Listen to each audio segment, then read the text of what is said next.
Hello there everyone and welcome to episode 8 of my team career mode as we look ahead to the Baku City Circuit Grand Prix in Azerbaijan. Quick look back of course at the previous round and yeah, didn't really go all too well. We ended up retiring from the race, but going forward we have a bunch of exciting upgrades ready to go and we finally jumped ahead of Williams on the performance index as well, so trailing on the heels well and truly of the Aston Martin and the Alpha Tauri. And I gotta say, Baku, an incredibly exciting circuit, but one that has a lot of long straights, so we're probably going to find ourselves in a world of trouble. Nonetheless though, we're going to push as hard as we possibly can and hope that we can produce a result and maybe sneak some points. Now we've jumped straight into qualifying, I believe, and we're in P18 on this particular lap, so we'll be hoping to hook it up, find some vital tenths and maybe push for Q2. We get through the castle section up by only a tenth though, so it hasn't been the best of runs. Our traction out of the corner is tricky, but we've found some time on this back straight, up to about 2 tenths, heading up to the quick left-hand kink. We collided the curb, go right out to the edge of the track. Still up in our time as Fernando Alonso pulls off to the left. He'll be out of this session. No red flags, of course, though, so we can continue to push forward. And a good run now onto the main straight, sweeping through these S's. Foot flat to the floor, using every inch of road that we possibly can, finding time on our best. And it'll probably end up being about 2.5 tenths as we approach the line.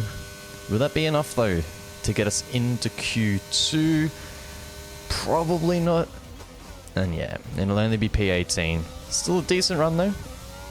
Some okay pace, and we can look to build upon that in the race. We know how important those DRS trains are going to be. Charles Leclerc with pole once more. So the Ferraris continue to dominate, up by 4 tenths. And that's us down in P18. Good afternoon and welcome from Baku. This was the arena, if you think back to 2017, of one of the most eventful races of modern history, with controversy behind the safety car, last-second overtakes, and a historic podium for Williams and for Lance Stroll. Let's find out what lies in store for us this year. It's time for the Azerbaijan Grand Prix. With 20 turns and a length of 3.7 miles, Baku City Circuit in the heart of the Azerbaijan capital is a real test of a driver's endurance, patience and precision. 90-degree corners through Sector 1 lead into a tightening uphill sprint as we start to circle around the old city.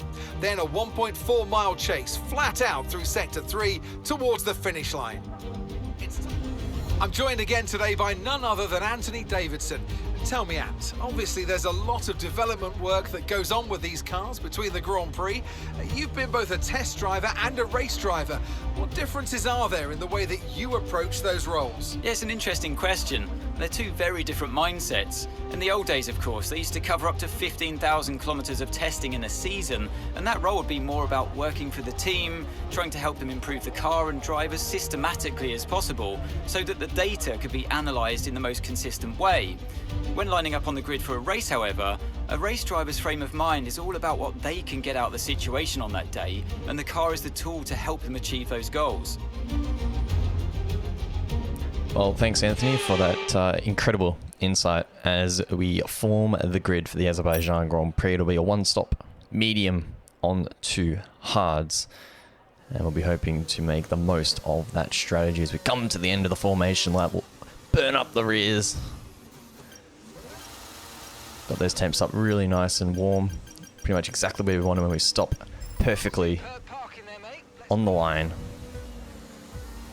P16, it's 5 red lights, and off we go, looking at the best launch we possibly can. The initial jump, not too bad, straight into overtakes. We flip into the 5th gear, into the first corner, looking to make as little contact as possible, and we'll slot into P14, diving it down the inside of Stroll and Guan Yu Zhou to make up maybe a couple more positions here. Our traction out of the corner though, far from ideal. We'll still hold on to P13 though, so a decent start.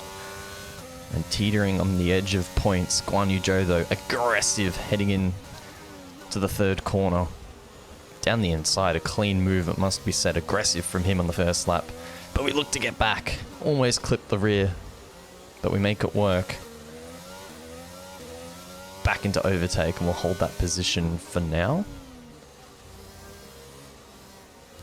And through this middle portion of the lap, very, very difficult to make an overtake stick.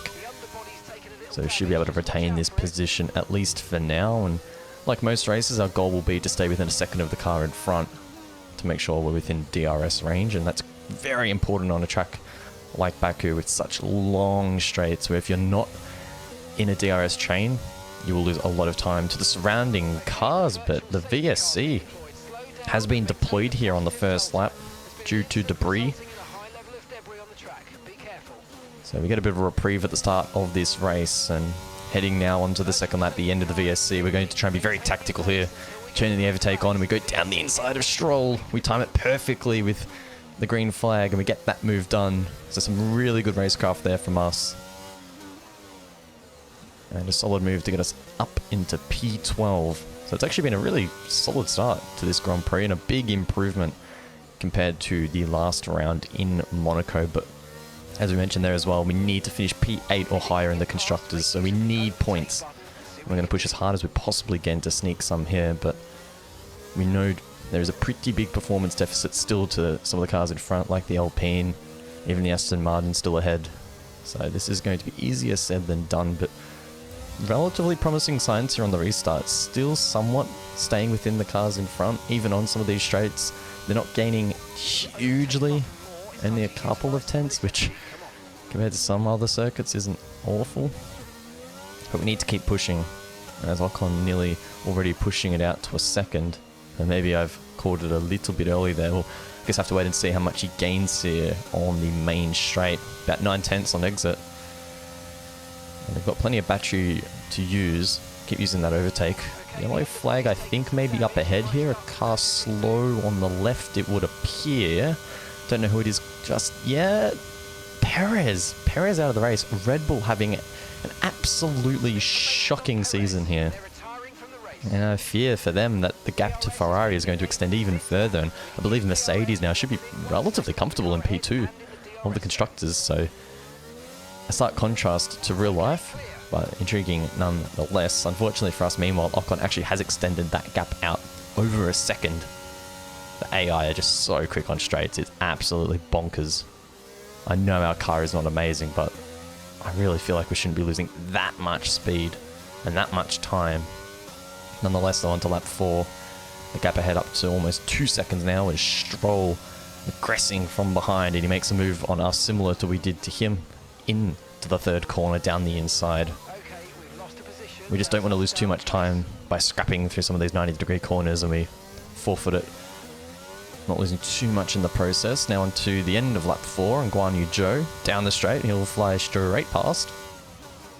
We can't contest that, and we're not really wanting to. So that's us demoted into P13. Now we might be able to hang with Guan Yu Zhou a little bit easier than Stroll. That said, though, I believe they are higher on the performance index, so we'll have to wait and see. Guan Yu Zhou not the strongest of AI though, so I guess we'll have to wait and see how the race develops. An overtake though, probably going to be tricky. Moving on to the castle section now. Still within touching distance. Ricciardo though encroaching behind 4 tenths the gap, and Albon as well within DRS range of him. So this is where the DRS chains really start to come into their own, and we're going to be under a lot of pressure, a lot of sustained pressure for the majority of this race.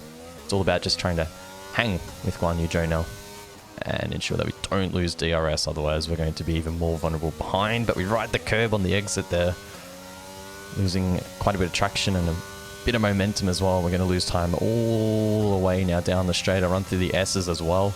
Not ideal with heavy fuel, and Ricciardo is just going to zip right past us.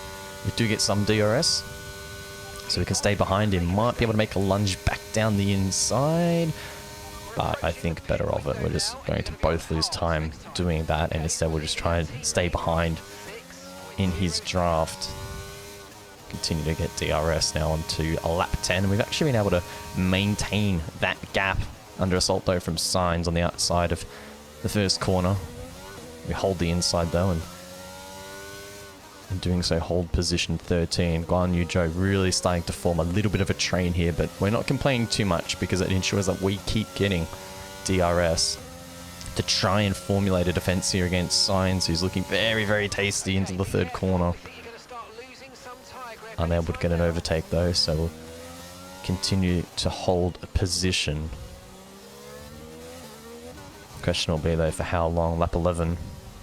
Signs only a 10th behind. Gets a really good run out of the kink and actually going to make a move down the inside. So he's willing to compromise his run all the way down the straight, but he gets track position, and the traction that Ferrari has, the straight line speed, absolutely insane. So he's probably not going to lose out too much. We have to be mindful of Albon behind now. 4/10. We do get some DRS. As someone pulls into the pit lane, I think that was Ricardo in the McLaren. Albon pitted as well, so not too much pressure now behind as our pit window opens, and we'll try to tag along with Sainz here and maybe get a little bit more DRS. Hamilton though, in the battle now. He's come in for his one and only pit stop, I presume, onto the hard compound as our tyres are really falling off a little bit of a cliff here. Rear grip is far from ideal, but Hamilton giving us a nice cheeky toe. We clattered the curb on the outside, which loses us some momentum, but for the most part, we're not doing a bad job here. The tyres felt really, really bad at this point. They really did drop off a cliff. So it's all about just getting it back to the pit lane safely and trying not to lose too much time in the grand scheme of this Grand Prix. You can see Hamilton struggling a little bit. Those hards out of the pit lane, quite cold. It'll take a little bit to get into the window, but that might mean we'll get a bit of a tow heading into the pit lane now, and that's exactly what we'll do, using up the remainder of our battery to get a nice quick in lap and onto the anchors just before the line. An 80-kilometer speed limit here at Baku, and we'll now try and get in here and hope that the pit crew can do a clean stop. For the most part, they've actually been really consistent, really good this season, and it's another clean pit stop. Out now into lap 13, getting these hards up to temperature, or at least we try to. The VSC again has been deployed for debris, and it comes at a little bit of an awkward moment for us because the hards aren't really up to temperature. So we'll need to try and maintain pace to the delta while also getting heat into the tyres. So a bit to manage here during the VSC. We're in P15, just ahead of our teammate, so we're in an okay spot considering the performance of our car. And you can see now I'm really trying to get some heat into these tyres, get some energy through them, as the core, especially in the fronts, still a little bit under temp. We've lost some time though on the delta, so we've lost about 2 seconds. And as the VSC comes to an end, I think we've lost about 1.8 seconds there, so pretty poorly managed there by me. But there's nothing we can do about it now. We just need to continue to soldier on and see if maybe we can catch Albon up ahead. But that gap is now out to 4.8. So who knows if that's really going to be viable. Maybe when his tyres drop off, we could find some time back, but that's a very, very large gap at this point of the race. The gap that isn't quite as large though is Alonso trailing behind. A third of a second. And he's finding all that pace down the straight. Oh, he clattered the curb again on the outside like we did against Hamilton and forced to forfeit the corner there to Alonso, who probably would have made the overtake stick anyway. But a little bit disappointing, a little bit frustrating to concede.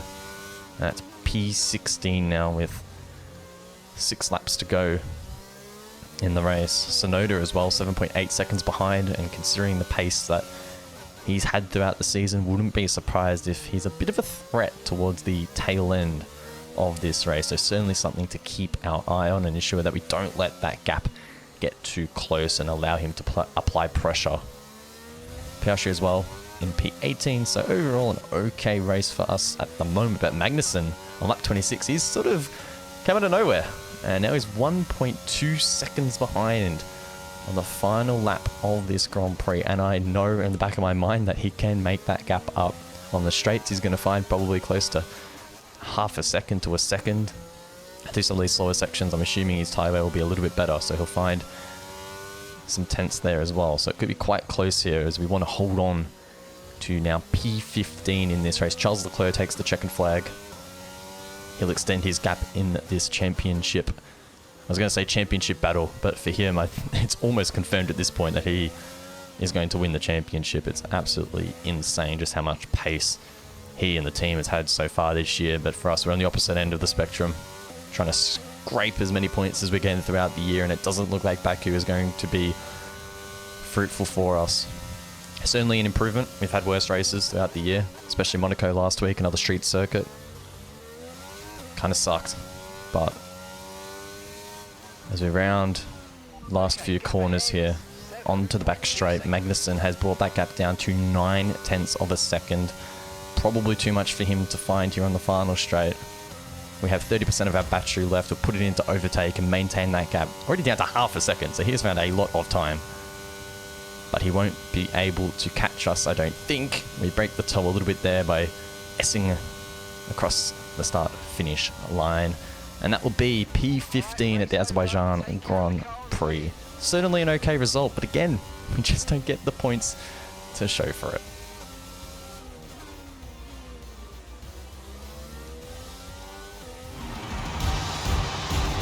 And after this round of the World Championship, here's how things look in the drivers' table. Charles Leclerc, currently leading the championship standings, extends his lead even further with this result. Some amazing talent out on the track today, but Anthony, who would you pick as your driver of the day? Carlos Sainz would be my first choice for this race. He had excellent race stamina, giving him the opportunity to charge through the ranks. It's time to see how things are shaping up in the Constructors' Championship. Ferrari continue to extend the gap at the top of the table. Meanwhile, good work from Aston Martin this weekend, who pushed themselves further up the order. And with that, we wrap up another weekend of motorsport action. But with more races lined up, be sure to join us when we come back with more Formula One. Well, that concludes the race, but we do have some stuff in the background to take care of, namely our R&D. Now, we're not at the point where we can save points up for next year's package. We need to continue to develop here as much as possible. We need to finish in the top 8. If we don't get that bonus from the sponsor, I mean, next year is going to be very similar to this one. We're going to have to continue to build, and we're going to basically waste a year. So we'll continue to develop here. Our aero is really far behind, so we'll look to develop that, and some upgrades there on the power chain. You can see we're very close to jumping Aston Martin, and that would be a big improvement. So I know we have a long way to go, but we have to keep pushing. Anyway, I'll see you all in the next episode.